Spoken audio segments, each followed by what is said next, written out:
राधे राधे दोस्तों, जय बृहस्पति देव।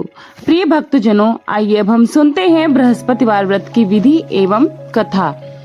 इस दिन बृहस्पतिवार को बृहस्पति देव जी की पूजा होती है। दिन में एक समय ही भोजन करें, पीले वस्त्र धारण करें, पीले पुष्पों को धारण करें और भगवान को अर्पित भी करें। भोजन में चने की दाल ही होनी चाहिए, नमक नहीं खाना चाहिए।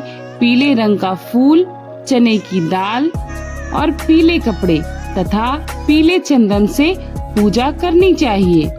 पूजन के पश्चात कथा सुनना अवश्य चाहिए, क्योंकि व्रत के नियम में कथा श्रवण बहुत ही महत्वपूर्ण है। बृहस्पति जी बहुत प्रसन्न होते हैं कथा श्रवण करने से तथा धन और विद्या का लाभ होता है। स्त्रियों के लिए यह व्रत अति आवश्यक है और अति फलदायी भी है। इस व्रत में केले का पूजन होता है। किसी गांव में एक साहूकार रहता था, जिसके घर में अन्न, वस्त्र और धन की किसी प्रकार की कोई कमी थी ही नहीं। परंतु उसकी स्त्री जो थी बहुत ही कृपण थी, बहुत ही आलसी थी, किसी भी भिक्षार्थी को कुछ नहीं देती थी। सारे दिन घर के काम काज में लगी रहती थी। एक समय एक साधु महात्मा बृहस्पतिवार के दिन उसके द्वार पर आए और भिक्षा की याचना करने लगे कि स्त्री उस समय घर के आंगन को लीप रही थी। इस कारण से साधु महाराज से कहने लगी कि महाराज, इस समय तो मैं घर लीप रही हूँ, आपको कुछ नहीं दे सकती, फिर किसी अवकाश के समय आना। साधु महात्मा खाली हाथ चले गए। कुछ दिन के पश्चात वही साधु महाराज आए, उसी तरह भिक्षा मांगी। साहूकारनी उस समय लड़के को खिला रही थी तो कहने लगी, महाराज मैं क्या करूं, अवकाश नहीं है, इसलिए आपको भिक्षा नहीं दे सकती। तीसरी बार महात्मा आए तो उसने उन्हें उसी तरह से टालना चाहा, परंतु महात्मा जी कहने लगे कि यदि तुमको बिल्कुल ही अवकाश हो जाए तो मुझको भिक्षा दोगी क्या? साहूकारनी कहने लगी कि हाँ महाराज, यदि ऐसा हो जाए तो आपकी बड़ी कृपा होगी मुझ पर। साधु महात्मा जी कहने लगे कि अच्छा, मैं एक उपाय बताता हूँ। तुम बृहस्पतिवार को दिन चढ़ने पर उठो और सारे घर में झाड़ लगाकर कूड़ा एक कोने में जमा कर देना। घर में चौका इत्यादि मत लगाना। फिर स्नान आदि करके घर वालों से कहना कि उस दिन सब हजामत अवश्य बनाए, यानी बाल और दाढ़ी। रसोई बनाकर चूल्हे के पीछे रखा करो, सामने नहीं रखना। सामने शयाल को अंधेरा होने के बाद दीपक जलाओ तथा बृहस्पतिवार को पीले वस्त्र कभी मत धारण करना, न पीले रंग की चीजों का भोजन ग्रहण करना। यदि ऐसा करोगी तो तुमको घर का कोई काम नहीं करना पड़ेगा। साहूकारनी ने ऐसा ही किया। बृहस्पतिवार को दिन चढ़े उठी और झाड़ लगाकर कूड़े को घर में ही जमा कर दिया। पुरुषों से हजामत भी बनवाई, भोजन बनवाकर चूल्हे के पीछे रखा और वह सब बृहस्पतिवार को ही ऐसा करती रही। आने वाले कुछ काल के बाद उसके घर में खाने को दाना तक नहीं बचा। थोड़े दिनों में महात्मा फिर आए और भिक्षा मांगने लगे, परंतु सेठानी ने कहा, महाराज मेरे घर में तो स्वयं खाने को अन्न नहीं है, मैं आपको क्या ही भिक्षा दे सकती हूँ। तब महात्मा ने कहा, जब तुम्हारे घर में सब कुछ था तब भी तुम कुछ नहीं देती थी, अब पूरा पूरा अवकाश है तब भी कुछ नहीं दे रही हो, तुम क्या चाहती हो वह कहो।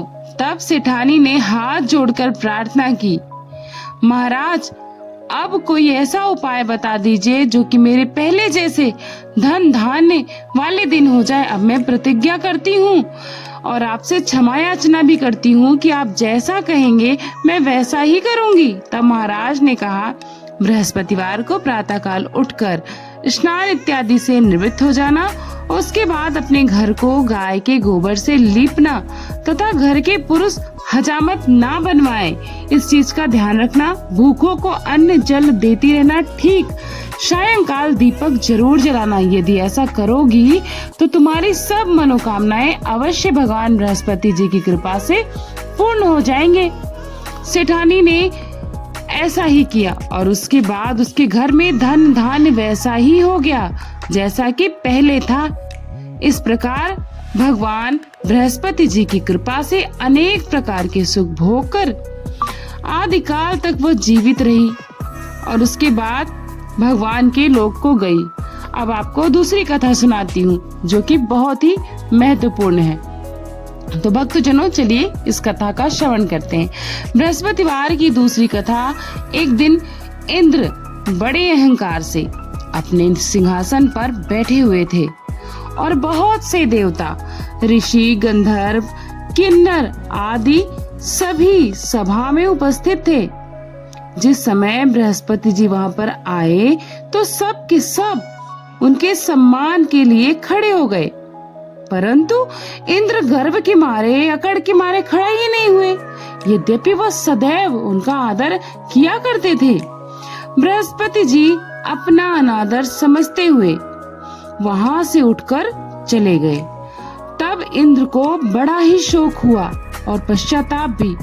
फिर देखो, मैंने गुरुजी का अनादर कर दिया, मुझे बड़ी भारी भूल हो गई। गुरुजी के आशीर्वाद से ही मुझको यह सब वैभव, धन, संपत्ति और यश मिला है। उनके क्रोध से यह सब नष्ट हो जाएगा, इसलिए उनके पास जाकर उनसे क्षमा मुझे मांगनी चाहिए, जिससे उनका क्रोध शांत हो जाए और मेरा कल्याण हो सके।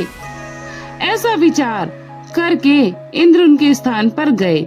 जब बृहस्पति जी ने अपने योग बल से यह जान लिया कि इंद्र क्षमा याचना करने के लिए ही उनके पास आ रहे हैं, तब वे क्रोधवश उनसे भेंट करना उचित नहीं समझकर अंतर ध्यान हो गए। जब इंद्र बृहस्पति जी को घर पर ना देखे तब निराश होकर लौट गए। अब दैत्यों के राजा वृषवर्मा को यह समाचार विदित हुआ तो उसने अपने गुरु शुक्राचार्य की आज्ञा से इंद्रपुरी को चारों तरफ से घेर लिया।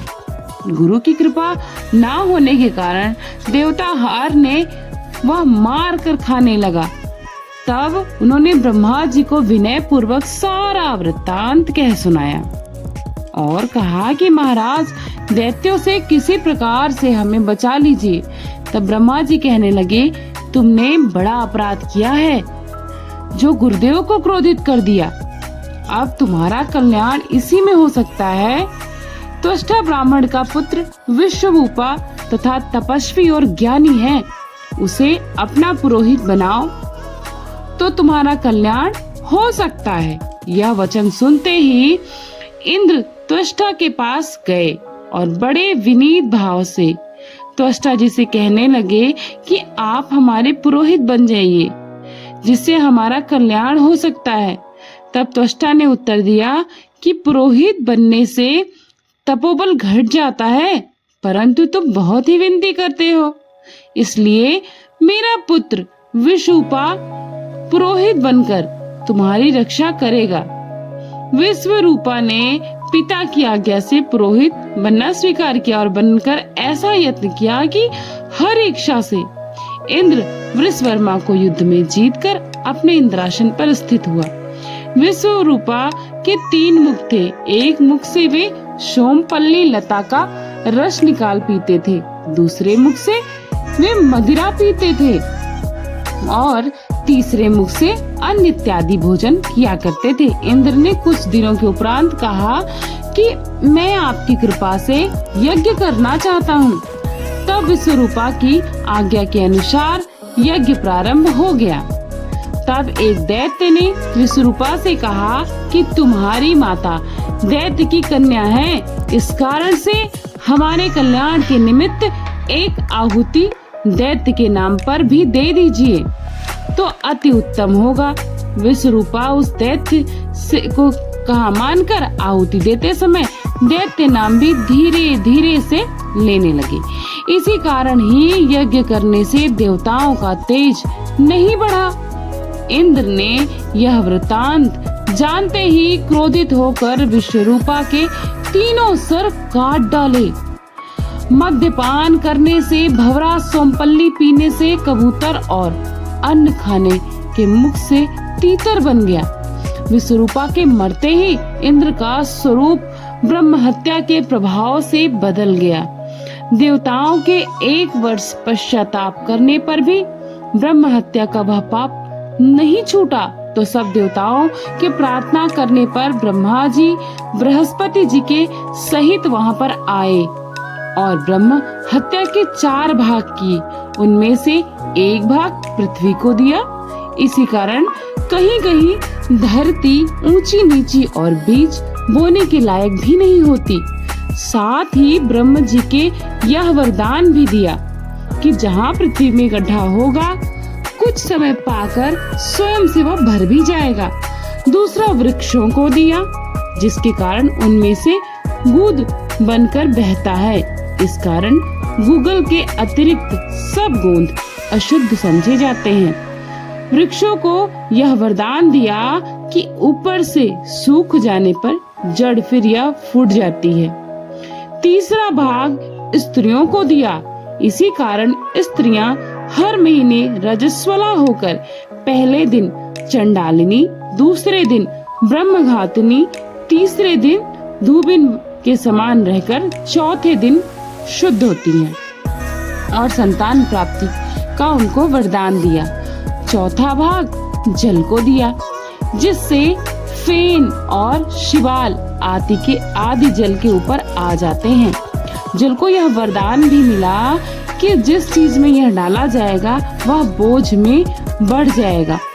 इस प्रकार इंद्र को ब्रह्म हत्या के पाप से मुक्त किया।